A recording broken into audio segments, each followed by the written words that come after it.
Subscribe करें हमारे YouTube channel साधना gold को और पाएं वीडियो सबसे पहले।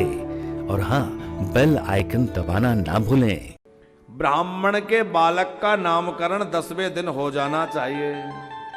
क्षत्रिय कुमार का नामकरण 11वें दिन होना चाहिए। वैश्य के बालक का नामकरण 14वें दिन होना चाहिए जन्म के।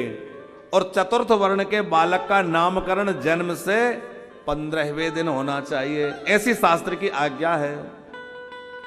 कलयुग में चारों वर्णों के लिए 10वें दिन ही नामकरण करने का भी विधान मिलता है कि कलयुग में जो है चारों वर्णों को 10वें दिन ही अपने बच्चों का नामकरण कर देना चाहिए।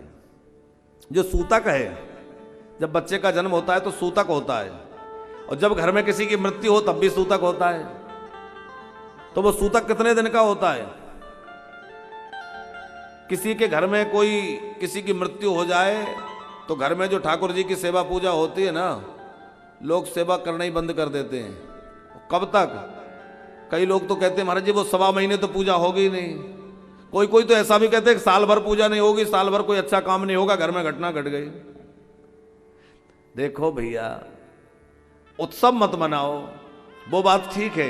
कोई चला गया तो हम बड़े उत्सव ना मनाएं, कोई खुशियां ना मनाएं, ये तो ठीक है, लेकिन भगवान की पूजा क्यों बंद कर दी?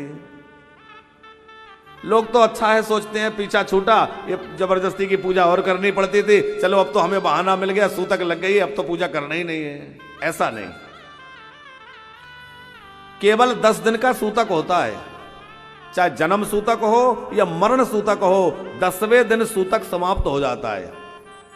लेकिन सूतक समाप्ति के लिए, जैसे मरण सूतक है तो दशा कर्म जैसे कहते हैं, दशगात्र होने के बाद सपिंडीकरण श्राद्ध होना चाहिए। सपिंडीकरण श्राद्ध से सूतक जो है समाप्त हो जाता है। ऐसा गरुड़ पुराण में लिखा है कि जब तक किसी के यहां सपिंडीकरण नहीं हो जाता, उस कुल की शुद्धि नहीं होती। उसके घर कोई अन्न ग्रहण नहीं कर सकता, वो किसी को दे नहीं सकता, किसी से ले नहीं सकता। इसलिए सपिंडीकरण श्राद्ध 12वें दिन सबका हो जाना चाहिए। और जन्म के समय, उस समय भी 10 दिन की सूतक होती है। 10 दिन के बाद में जो है दष्टोन करते हैं, अलग अलग नामों से उसको जानते हैं। सूर्य पूजा के लिए निकलते हैं, कूप का पूजन होता है, सूर्य भगवान का पूजन होता है, बाहर दर्शन होता है, बच्चे को बाहर लेकर आते हैं। उस दिन से सूतक की निवृत्ति हो जाती है। तो सूतक निवृत्ति के बाद देवताओं का अर्चन करना चाहिए। फिर देवताओं की पूजा बंद नहीं रहनी चाहिए। सूतक जब तक घर में लगा है तब तक भी घर के ठाकुर जी भूखे ना बैठे रहें। ऐसा नहीं कि कोई निलाने वाला ही नहीं है, बैठे हैं। उनकी रसोई का, उनके भोग की व्यवस्था किसी से करवाएं, कहीं भिजवा दें, वहां उनकी सेवा, उनकी पूजा चलती रहे।